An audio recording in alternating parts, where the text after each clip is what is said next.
እኔ ጦርነት እወዳለሁ። ጦርነቱ ተጀምሯል። የቢዝነስ ጦርነት ማለት ነው። በአንድ ዓመት ውስጥ ኢትዮጵያ ውስጥ 150 ሚሊዮን የመስራት እቅድ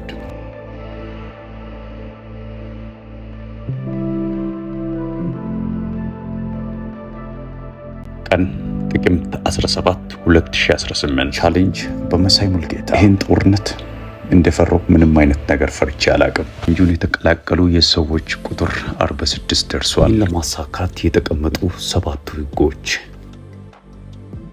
በየቀኑ 400 ፑሽአፕ መስራት፣ 4 ሊትር ውሃ መጠጣት፣ ምንም አይነት ሱስ የተከለከለ ነው። ትንሽ ማህበራዊ ህይወት፣ 20 ደቂቃ መሮጥ ግዴታ ነው። የተመጣጠነ ምግብና በየቀኑ መጸለይ ናቸው። ይህን ለማሳካት 4 ቁልፍ የሆኑ ነገሮች አሉኝ። የመሸጥና የመናገር፣ ከቢዝነስ ሰዎች ጋር ጥሩ ግንኙነትና ነገሮችን ለየት ባለ መንገድ የመስራት ችሎታ አለኝ። ይሄ እብደት ነው፣ ማንም ሊያደርገው አይችልም፣ ከዚህ በፊት ማንም ሰው አላደረገውም የሚሉ ሰዎች በርካታ ናቸው።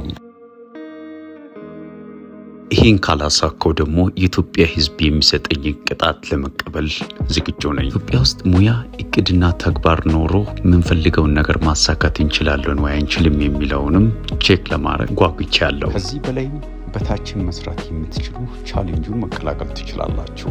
በመጨረሻ ሁላችሁንም አመሰግናለሁ። ቆንጆና ማራኪ ቀን ተመኘውላችሁ።